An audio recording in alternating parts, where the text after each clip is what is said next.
Hey, Jen, welcome back to the Kristan Hawkins Show. Do you ever think pro-lifers in the West could risk being convicted of a crime for silently praying in their own homes? Well, the day has arrived. In today's episode, we're going to talk about the UK and some wild stories of what pro-life advocates are dealing with over there. From a midwife trainee who got kicked out of her program for simply being pro-life, to a man who was arrested in England for silently praying near an abortion facility. It's really getting Orwellian. I know what you may be thinking. What does this have to do with us here fighting this battle to end abortion in the United States? But the truth is, America is not far off as what you may think as we are from the UK and what's happening there. So there are steps we've got to take right now to make sure we don't go down this exact same path. So let's get into it.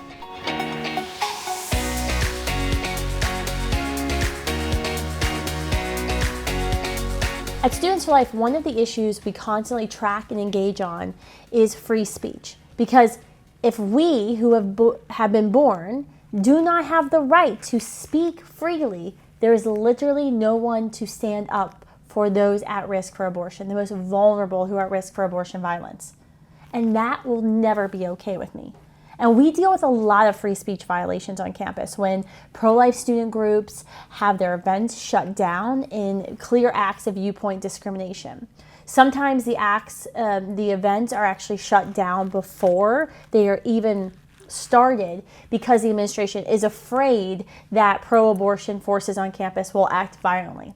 Other times we have protesters interrupt the events and try to shut them down or shout down yours truly or other speakers while they're in progress, hoping no one can hear the pro-lifer from speaking.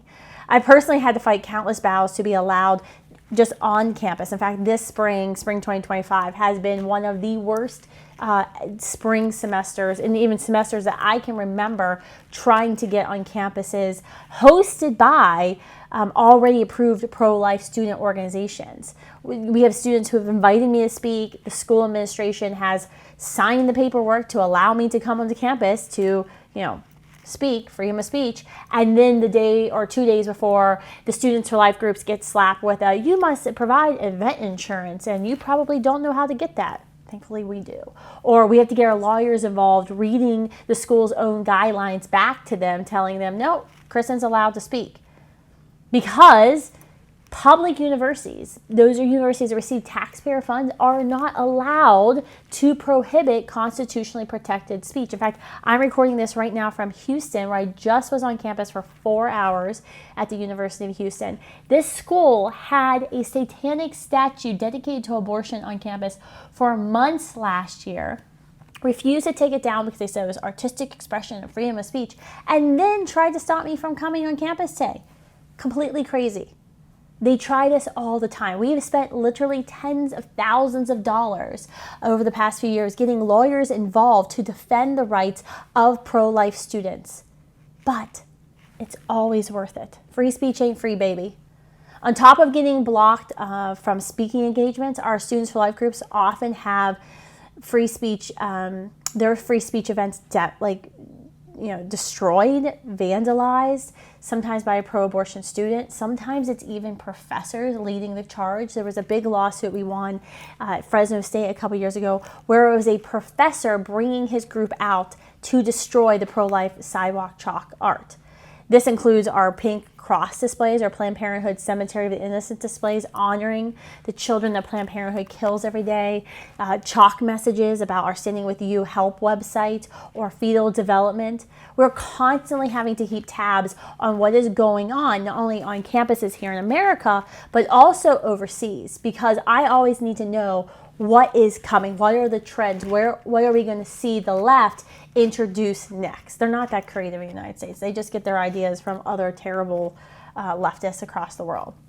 The US tends to be a few years behind where Canada and the UK are when it comes to bad laws, especially abortion laws and free speech laws. But we desperately need to have a conversation about the insanity going on right now in the United Kingdom. We have to talk about this because we have to be on our guard waiting for this so we can stop this from creeping on to our campuses and across the United States. So let me give you a little bit of background on what's going on. 2014, England passed the Antisocial Behavior Crime and Policing Act. According to a 2024 analysis by the University of Winchester, this law, quote, allows a local authority to make a public space protection order, PSPO, in response to a specific instance of antisocial behavior for an initial maximum period of 3 years. These PSPOs are similar to safe access zone legislation to the extent that they protest activities that are prohibited within a specific area outside of an abortion facility. 9 years. Abortion businesses have been able to apply to basically create a bubble zone around themselves, their businesses, if they don't like pro-life activity that's happening outside. That's been the law. In 2023, though, there was a new law that was enacted that's made things even worse. Enter Public Order Act 2023 in England and Wales, and the Abortion Services and Safe Access Zones Act of 2024 in Scotland. The law establishes so-called safe access zones around all abortion businesses. In England, the law also covers any hospital that has reported committing an abortion in the past year. It's notable here that the UK does not allow institutions at all, medical institutions, this is one of the problems of socialized healthcare, to opt out of abortions on conscientious grounds. They will allow individual healthcare providers to object. And I'm going to get onto a story because that is even debatable. So there are even cases where a Catholic hospital could be treated as an abortion business in the eyes of the law. That's what California's been trying to do, trying to force every Catholic hospital in California to commit abortions. In both of these laws I'm talking about, what you need to know is that these bubble zones extend 150 meters or more around the entire hospital or facility. For everybody who's normal like me and doesn't understand meters, I Googled it for you. 150 meters is 500 feet, or about 1.37 American football fields in length. 1 1/3 football field. That's how far you have to be. You can't be praying, protesting, sidewalk counseling, anything. Keep this information in mind because it's going to become relevant to this conversation. This is where it goes from bad to absolutely crazy. These laws prohibit, quote, any act done with the intent of or reckless as to whether it has the effect of influencing any person's decision to access, provide, or facilitate the provision of abortion services at an abortion clinic. So this relates to blocking people in front of abortion facility entrances, harassing people, which obviously pro-lifers don't support. But it's the first part, influencing any person's decision, that we have to talk about today because this leads to real-life consequences. Here's the fallout. According to gov.uk, examples of possible violations of this law could include things like handing out anti-abortion leaflets, protesting about abortion rights, shouting at individuals attempting to access abortion services. This also could cover prayer, including, quote, silent prayer, holding vigils, any behavior where someone is intentionally trying to or recklessly acting in a way that might influence a person accessing the service.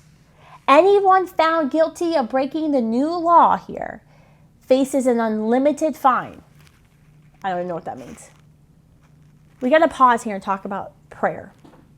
The way this UK law is worded and how it's explained on the website, personal silent prayer is positioned as something that could be seen as reckless, a reckless form of influencing a person who's accessing abortion.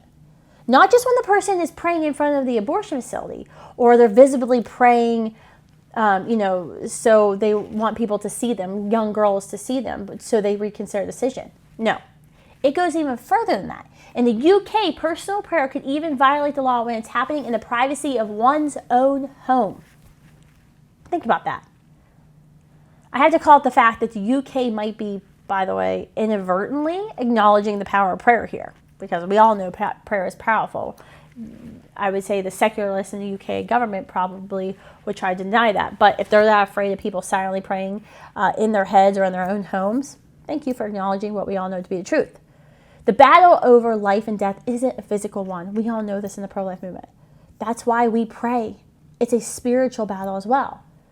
They know that when we pray, that we are interceding before the throne of God on behalf of the mother who usually feels like she has no other choice for her and her child, who is in imminent danger of a violent, cruel, barbaric death. Those of us who pray know that we serve a God and we worship a God who intervenes in the physical world, and that there's more going on than what we can see with our earthly eyes. But the pro-aborts typically act like they don't believe that. They act as if the only real thing is in the physical world. So often, we pro-life advocates who are praying on sidewalks outside an abortion facility have been mocked openly for years, for decades, by abortion activists for our faith. But this concerted effort to ban and punish silent prayer truly suggests that the abortion industry has wisened up to the spiritual reality, the spiritual battle that is going on, because now they're trying to stop those pesky silent prayer warriors and their interventions. Banning peaceful silent prayer in a person's head, by the way, is called a thought crime.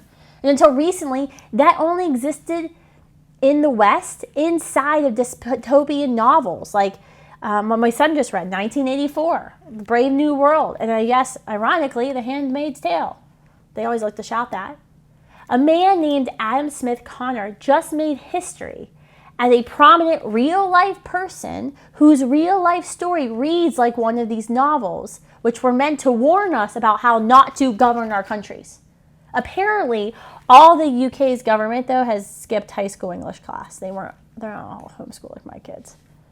Adam Smith Connor is a 51-year-old British Army veteran and a physical therapist from Southampton, England.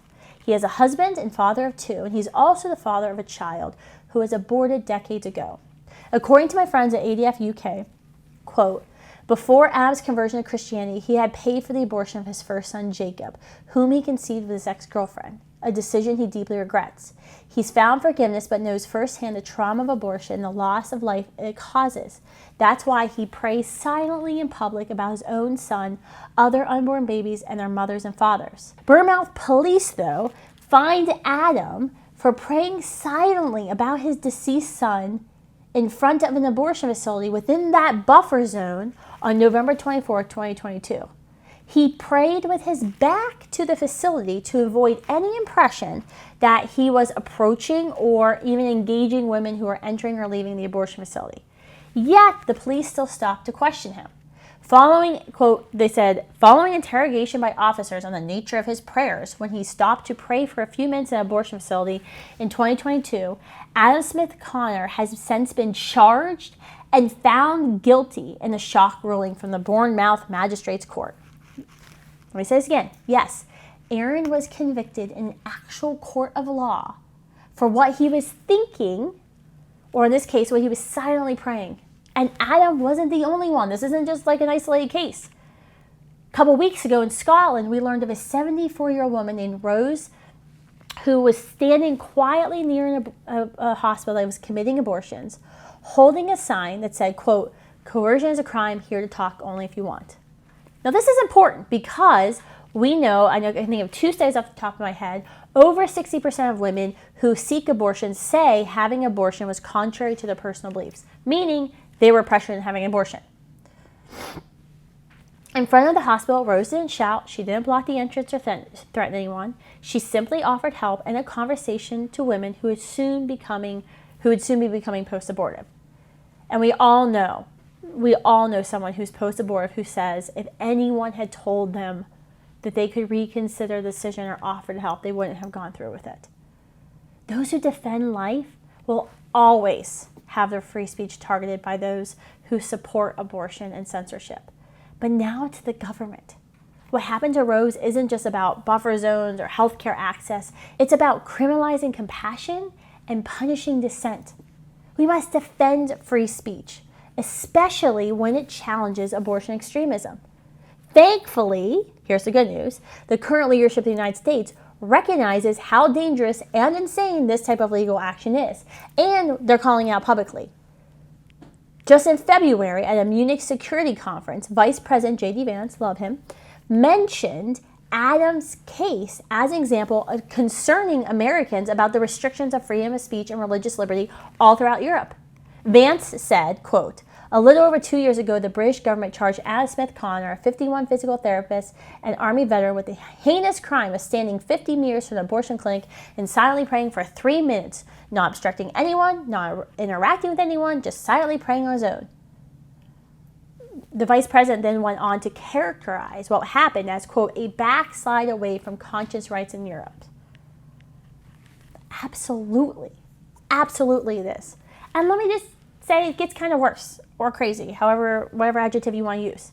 In September of 2024, so just this past fall, certain Scottish residents actually received a letter from the government to their house informing them that they lived within a, quote, new safe access zone.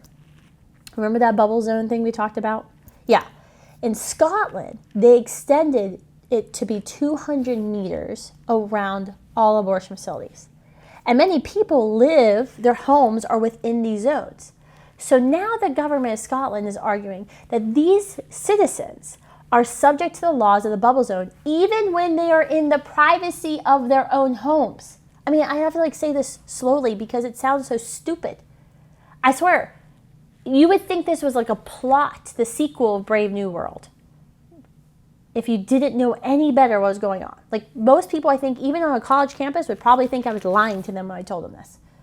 The letter that the residents received read in part, quote, your area will soon be situated within a designated safe access zone for a local healthcare facility where abortion services are provided. In recent years, hospitals and clinics providing abortion services have seen an increase in anti-abortion activity, which can be unsettling for patients and staff. Duh, they're killing babies. Safe access zones will prevent people acting in certain ways around the hospitals and clinics which provide abortion services, end quote. Then the letter goes on to say that there's a bubble zone with anyone within 200 meters of this facility, that, quote, activities in a private place, they wrote this down, parenthesis, such as a house, end parenthesis, within the certain area between the protected premises and the boundary of the zone could be an offense if they can be seen or heard within the zone and are done intentionally or recklessly. So you could be breaking the law in your home if you are praying to influence someone's decision on abortion. If you prevent or impede another person from accessing or providing or facilitating abortion. If you cause harassment, harm, or distress to another person relating to their decision to kill their baby. Now, we know from English law that praying silently, apparently, can be a reckless way of influencing someone's decision. So no more praying silently to end abortion if you are unlucky enough to live in one of these 200-meter zones. Maybe you're not allowed to share pro-life resources from your laptop in those homes either. It's really up to the interpretation of the Scottish police. Which, by the way, you might think, well, how would they know? The letter encouraged neighbors to report each other if they thought somebody was violating the law. Oh yeah, that person's a Christian. They're probably praying for an abortion. If the police decide that Scotland, you violated the law, get ready for a fine up to £10,000 or even the unlimited fine, depending on how guilty you are. I don't even know what that means, unlimited fine. I'm very curious to see how many neighbors actually report on each other. I mean, you would think, oh, that would never happen. But then you think about COVID here in the United States where people were calling into hotlines reporting that they saw somebody walking down the street without a mask. So it totally can happen. It's probably going to happen. According to the Right to Life UK, Scots actually weighed in during the public commenting period of this law. 77% of them opposed this legislation. Despite having no consensus of support, the bill still passed in Parliament by a whopping margin of 118 votes to 1. The lone holdout was a pro-life member of Scottish Parliament named John Mason. Kudos to him. You know, you always see those GIFs where it's be the one person, there's a whole crowd we talked about with COVID. Yeah, that's John Mason. So when it comes to pro-abortion legislation, good politics leaves the building. This is not good politics, right? You don't want to be voting for something that 77% of your constituents are against. Legislators are committed to the abortion industry no matter what their constituents have to say. That is clearly what happened here. And it's what happens, honestly, a lot of times in state houses across the country. It's the duty of the policymakers to protect the people entrusted who've entrusted them to do it, to make good laws to protect them. Yet they didn't protect their interests. They didn't protect their lives or their livelihood or their right to pray. They protected the right of the abortion industry to profit from suctioning, dismembering, and poisoning to death children who are inconvenient to their mothers. With these buffer zones and draconian rules inside of them, lawmakers are doing the bidding of the abortion industry.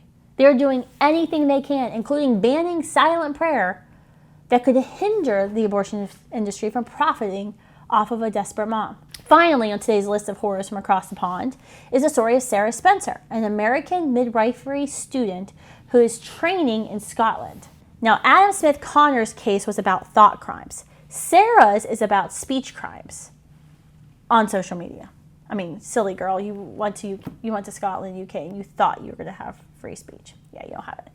Sarah was removed from her training with the National Health Service, the NHS, because she made factual comments on a Facebook page about the right of Scottish midwives to refuse to commit abortion on conscience grounds. According to Fox News, this is the story. Quote, Sarah Spencer, a student at Edinburgh Napier University, was removed from her training placement at the NHS Fife Hospital, and the university conducted a, quote, fitness to practice, quote, investigation as a result of comments made on a private midwifery Facebook group in which she responded to a post asking, quote, do midwives have anything to do with abortions, and can they refuse to take part in carrying them out because of their beliefs, end quote.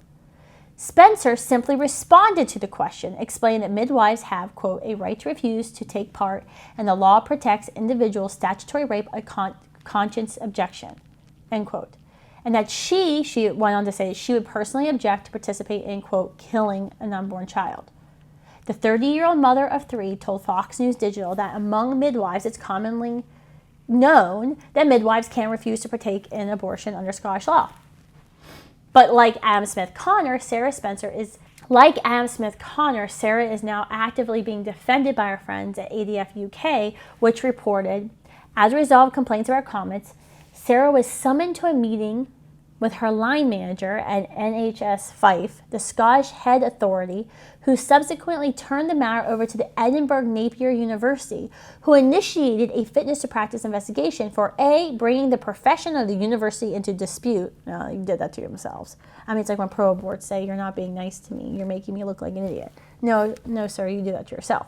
B, conducting herself in a manner detrimental to the safety, dignity, and well-being and personal and professional reputation of others. C, misusing social media. And D, conducting herself in a manner failing below the expectations of a student's relevant professional code. Oh my gosh. All of these accusations are, of course, bogus. Midwives do have a legal right still. I mean, they're probably going to try to get rid of it now. They do have a legal right to refuse to commit abortions in Scotland, and Sarah was not wrong to state what the law is. That's insane. That's what your law is. She was just saying what the law is. Sarah is accused of disreputable conduct for a midwife trainee and of not meeting students' professional code. This case to me isn't just about the legal need to reiterate Sarah's right to conscientiously object to killing babies in the womb. She should have that right as a midwife, and institutions in the UK should also have that right as well, although they don't. But this case is calling out how corrupted the medical field has become. The fact that it is an exception for a healer, a physician, a midwife, a nurse to refuse to kill a patient is mind-boggling. The fact that it is not expected that a physician would protect the most defenseless of all human beings of their patients, but would instead be expected to kill him or her at the request of the parent for any reason, that is what is insane. Do not be fooled. That is what is insane here. It's not the fact that someone would object to doing so or, gasp, tell others what the law is. The entire medical industry needs a worldwide, massive institutional reform. It has lost its way. Hey Project Jen, this is your show host, Kristan Hawkins, and I have an incredible opportunity for you to make a real impact for life this summer. On Saturday, June 28th, we're gathering on Capitol Hill in Washington, D.C. for the National Celebrate Life Weekend Rally, and you do not want to miss this event. We are going to host the nation's largest diaper drive, sponsored by the nation's only pro-life diaper brand, Every Life. Here's the goal. We want to bring together 392,715 diapers and scattered them on the lawn of the U.S. Capitol. One diaper for every baby that's been lost to abortion at Planned Parenthood in the last year. It's going to be extremely powerful. But instead of letting those diapers, just go to waste or letting these precious lives be forgotten, we want to turn that number into hope for moms and families in need in the Washington, D.C. area. So we're going to be giving them away after the massive rally and display. We are in a critical moment right now in the pro-life movement. Defunding Planned Parenthood is finally possible with the new Trump administration. But we're going to have to push harder than ever before to show why Planned Parenthood doesn't deserve a dime of their taxpayer dollars. And I believe this massive display on Capitol Hill will send a clear message to Republican leadership on Capitol Hill that Planned Parenthood must finally go fund themselves. The National Celebrate Life Weekend Rally is a completely free event. All you have to do is go to CelebrateLifeWeekend.org and sign up for the free rally. You can come stand with us, bring some diapers, and be a part of a historic moment and provide real help to struggling families in need. And if you can't make it to Washington, D.C., you can still join us and make a difference because you can go to CelebrateLifeWeekend.com and donate to our diaper fund. Every dollar you donate will go to purchase at-cost diapers from Every Life that we will use at this display to tell Planned Parenthood they never should deserve any of our taxpayer dollars. Then those diapers will be given away to families in need. It's going to be amazing. This is our chance to show the nation, to show all of America that the pro-life movement is about action. We're demanding action from our leaders on Capitol Hill to finally defund Planned Parenthood of our taxpayer dollars, and we're showing action that we love and care for more than the greedy abortion industry. So sign up now at CelebrateLifeWeekend.org. I'm going to end today's show by turning it back to what's happening here in the United States. Now, things are much better here for free speech than they are in the UK. And that is good news. It's looking even better in the next 3.5 years under President Trump. But the danger is that we take this freedom for granted. Things can change seemingly overnight when it comes to abortion and free speech. I am sure that the people in the UK never thought they'd be living out dystopian scenarios. But here they are. And we are not immune. In fact, there's been numerous polling conducted in the past few years of Gen Z on college campuses, majority of whom do not think there is an absolute right to free speech. That's a fact. When I'm on campuses and people are telling me to shut up, get off campus, they do not actually believe I have the right to speak on campus against the leading human rights atrocity happening in our world. That, by the way, as college students, they're being targeted to commit by Planned Parenthood. We can't wait to fight for free speech until after it's taken away. That is always a recipe for a loss. We have to fight preemptively. We have to be on the offense about freedom of speech. We cannot take the slightest violation of free speech because those small concessions lead to huge losses. This is why I always tell students for life groups, if you feel like your school is treating you unfairly, they're slow walking your approval, they approved all of your friends' groups' events, but they won't approve your pro-life speaker. If they're treating your event differently than other groups, call us now. I think you can email us at legalhelp or legal@studentsforlife.org. I remember I set up this website like years ago, but I forget. It's either legalhelp or legal@studentsforlife.org. That email actually comes to one of my email accounts. And it comes to several Students for Life team members. Or email just your state at studentsforlife.org. We have a team of lawyers, because once again, free speech ain't free, baby, who's ready and willing to help. You have to push back, because if you say, well, I don't want to cause a ruckus, or I don't want my university to get mad at me, I really want to graduate with honors. First of all, you still have to graduate with honors. They can't take that away from you. But second of all, if you allow them to chip away at your free speech, your right of assembly, they're going to continue to do it. It ain't going to get any better. So thank you for joining me today on this episode of Kristan Hawkins Show. Make sure you subscribe and follow for more discussions like this. If you want to hear from me daily, you can text the word Kristan, my name, to 53445. Until next week, keep speaking up for the voiceless. Don't let anyone silence you as you're standing for life. Bye, everyone.